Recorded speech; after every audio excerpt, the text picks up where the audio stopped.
So, thinking about artificial intelligence program to self-optimize, it has to know what's good and what's bad, right?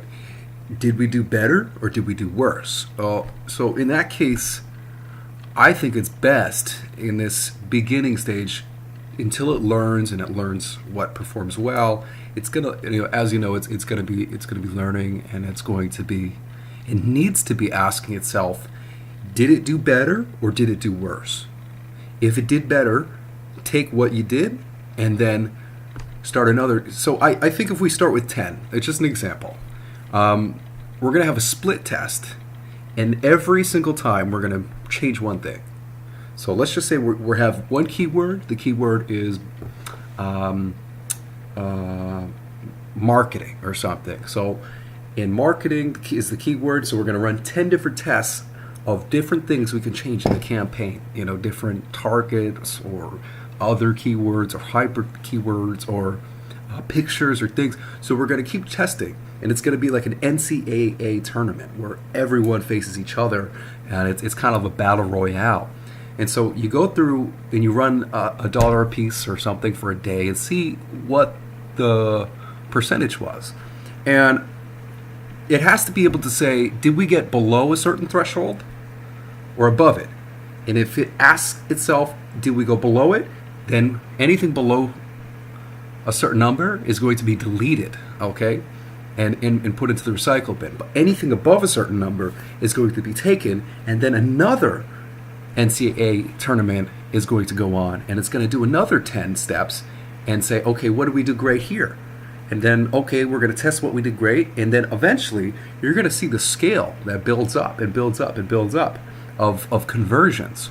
So in the beginning, it's going to be like, okay, hold on. In the beginning, you're going to be like, okay, it's starting to learn. Did I do better? Do I do better? Okay, so I'm actually getting a lot better because I'm learning quicker, and we're having more tests and we're having more tests, and all of a sudden, it's going to exponentially go up because it's going to say, look, we're at a 60% click-through rate here. We started at 1%, and now we're at 60% because we're optimizing ourselves. Did we do better or did we do worse?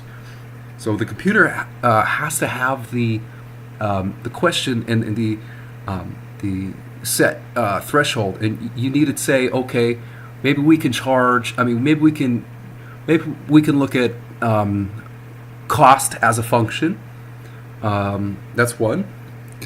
Conversion, I think, is the best.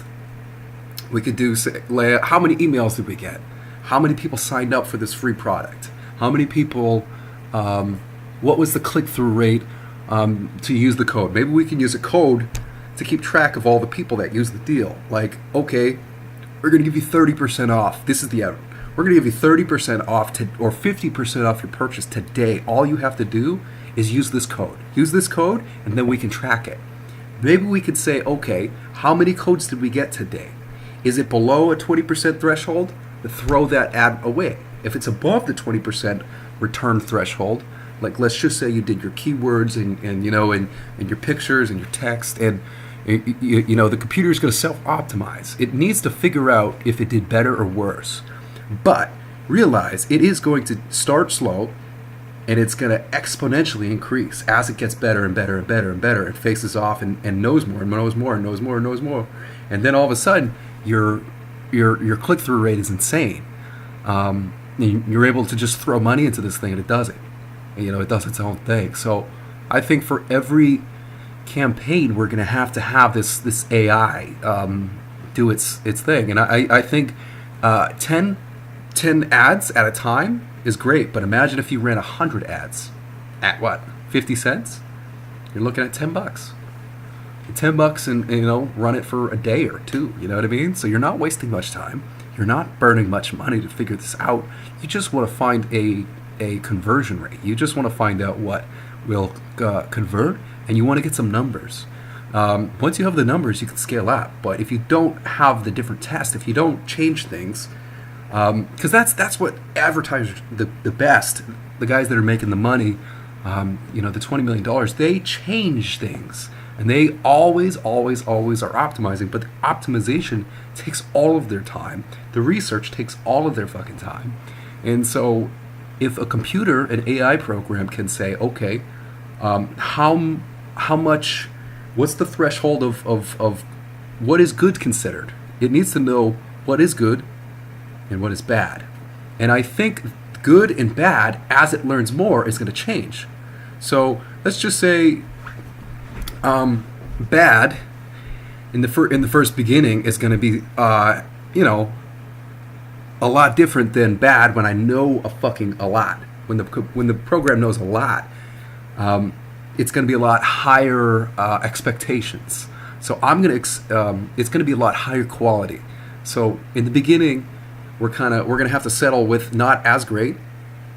So we're going to maybe say anything below, I don't know, 4%, is bad. 4% return. So it'll start slow, and then we say, okay, eventually anything below 10% is bad, okay?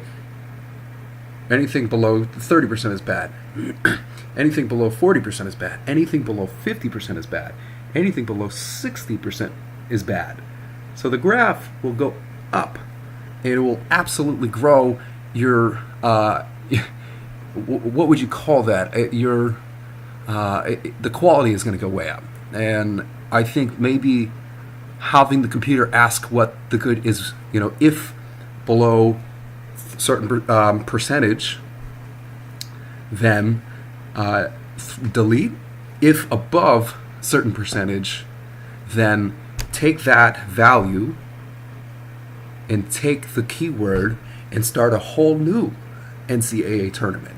So trying to figure out how this brain is going to work is very essential. So if you have any ideas, Jason, on how maybe we can measure this. I mean, I know we're going to look at different campaigns will probably want different things, but I know for a fact the use this code, that will work. That we can use that for anything, and we can track the code to each customer. So I think having a very unique code is how many codes did we see this restaurant get?